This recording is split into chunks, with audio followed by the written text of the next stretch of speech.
Oke, assalamualaikum warahmatullahi wabarakatuh. Perkenalkan, nama saya Muhammad Nova Adani dengan NIM 17224996667. Di sini saya ingin mempresentasikan hasil dari presentasi saya, eh, yaitu tentang turunan fungsi dan implisit. Tujuan saya mempresentasikan ini adalah sebagai laporan tugas saya dalam research study pada kali ini. Oke, langsung saja. Yang pertama, turunan fungsi implisit.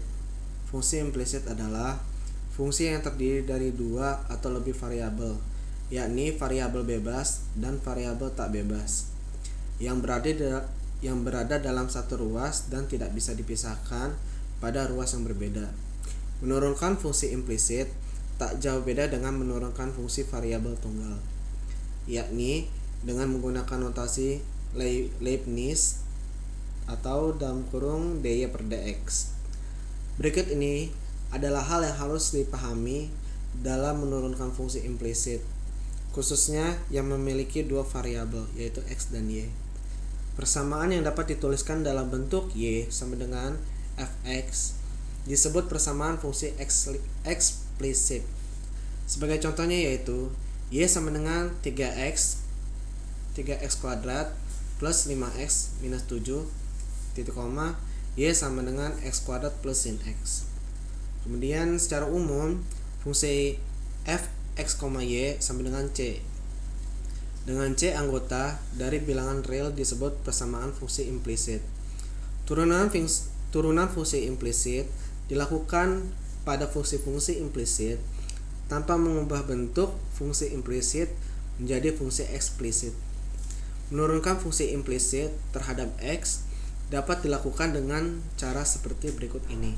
Yang pertama, turunkan kedua ruas terhadap x. Yang kedua, gunakan aturan rantai. Yang ketiga, tentukan dy per dx-nya.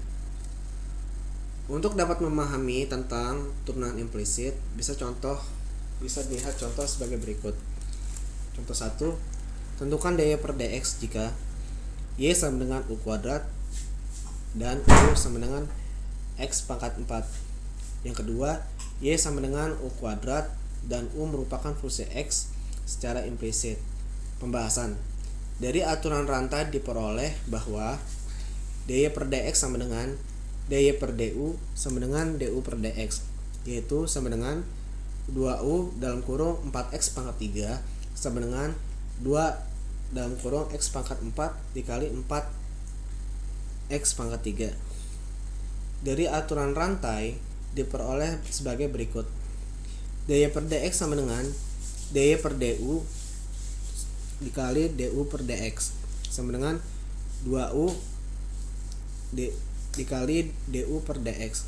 Jadi d per dx dalam kurung u kuadrat dengan fungsi dari x secara implisit adalah 2u dy per dx. Contoh soalnya, turunan pertama dari fungsi implisit dari x plus 2y pangkat 8 adalah, langsung saja ya di sini fungsi bentuk dalam kurung u dalam kurung x pangkat n, turunannya yaitu n dalam kurung u dalam kurung x n pangkat n min 1 dikali u aksen x. Fungsi x, y nya yaitu sama dengan dalam kurung x plus 2y pangkat 8. Kemudian f aksennya yaitu setelah diturunkan menjadi 8 dikali x plus 2y pangkat 7 dikali x d per dx atau bisa dibilang du juga ya, plus 2y du per dy dikali dy per dx sama dengan 8 dalam kurung x plus 2y pangkat 7 dikali 1 plus 2y dikali dy per dx. Jadi hasilnya adalah 8 dalam kurung x plus 2 pangkat 7 ditambah 8 dikali x plus 2y pangkat 7 dikali dalam kurung 2y dy per dx. Oke, terima kasih. Sekian dari saya, kurang lebih mohon maaf. Assalamualaikum warahmatullahi wabarakatuh.